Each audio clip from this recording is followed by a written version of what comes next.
Life in Space.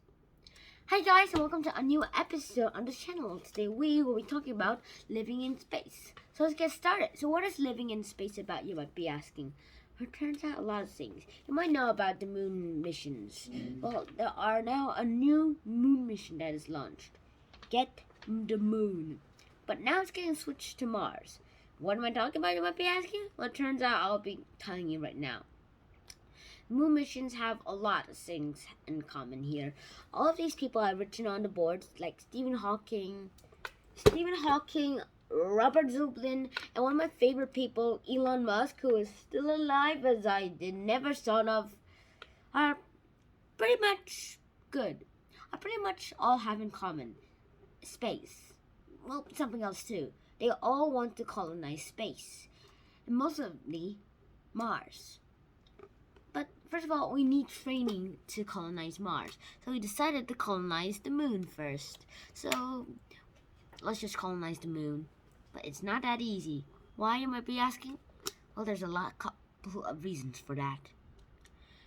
So there are some people who say that space travel to the moon might be efficient, but to Mars might not. The moon is pretty close to Earth. It's the closest object to Earth, and the closest celestial object to be exact. And since it's the closest celestial object, we're just gonna have to go in here and say that we're probably gonna have to colonize that first. So, how are we gonna get that? Well, there are these countries such as the European Union, Russia, China, Japan, and including India. They've been all decided to get new space stations on the moon between the years of 2020 to 2030. We're into the year 2021 right now, so it's not going to be pretty far away until they create their moon stations, if they plan on ones. And this is how it works.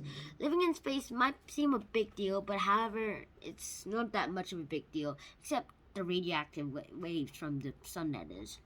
The sun has a lot we can even think about, but living in space in the moon without anything, that's something you might not like.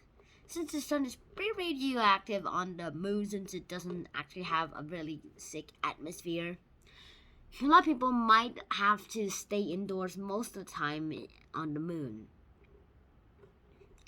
So, what do you think? Should we go and get Mars or get the moon first? Or would you rather just not do any of those options? So yeah, I hope you enjoyed this episode as much as I did. Please like, share, and subscribe to the channel if you haven't already. And I'll see you in the next episode. And out. Peace.